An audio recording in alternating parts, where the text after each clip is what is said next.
সদৌ অসম ভাৰোত্তোলন প্ৰতিযোগিতাত কামৰূপ জিলাৰ সাফল্য 13টা পদক অৰ্জনেৰে উজলিল কামৰূপ জিলা পদকজয়ী খেলুৱৈক সম্বৰ্ধনা জ্ঞাপন কামৰূপ জিলা ভাৰোত্তোলন সন্থাৰ শুভেচ্ছা যোৱা 8 আৰু 9 অক্টোবৰত তেজপুৰত অনুষ্ঠিত হোৱা 53 সংখ্যক সদৌ অসম ভাৰোত্তোলন প্ৰতিযোগিতাত কামৰূপ জিলাই অৰ্জন কৰে 13টা পদক কামৰূপৰ 9 গৰাকী পদকজয়ী খেলুৱৈক শুকুৰবাৰে অসম ভাৰোত্তোলন সন্থাৰ ট্ৰেইনিং হলত সম্বৰ্ধনা জ্ঞাপন কৰে কামৰূপ জিলা ভাৰোত্তোলন সন্থাই সম্বৰ্ধনা অনুষ্ঠানত উপস্থিত থাকিল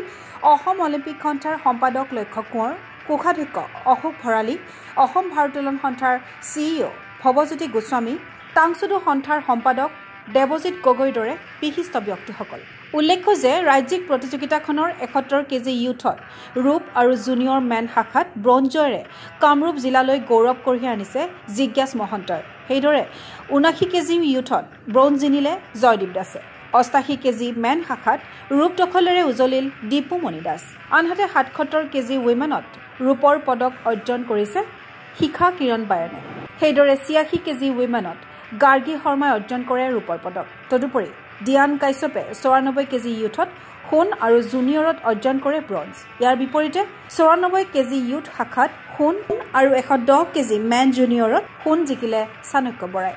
94 কেজি ইউথত কনিষ্কা বৰাই ৰূপ লাভ কৰাৰ সমান্তৰালভাৱে নিতু ৰামচিয়াৰীয়ে 110 কেজি মেন জুনিয়ৰত অৰ্জন কৰে ৰূপৰ পদক পদকজয়ী 9 গৰাকী খেলুৱৈক শুভেচ্ছা জ্ঞাপন কৰিছে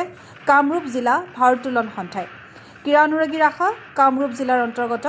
ভাৰোত্তোলকৰ এই বিজয়মুখী যাত্ৰা হওক অপ্ৰতিৰোধ নিউজ ডেস্ক ৰিপৰ্ট গোগো স্পৰ্টছ এনি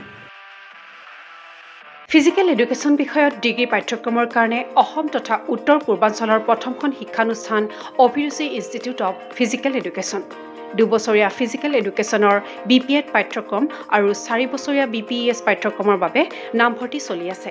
বিতংকৈ জানিবৰ বাবে আজি যোগাযোগ কৰক যোগাযোগৰ নম্বৰসমূহ হৈছে 9435100098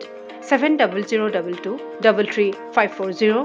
8876521098 website www.aipguwahati.in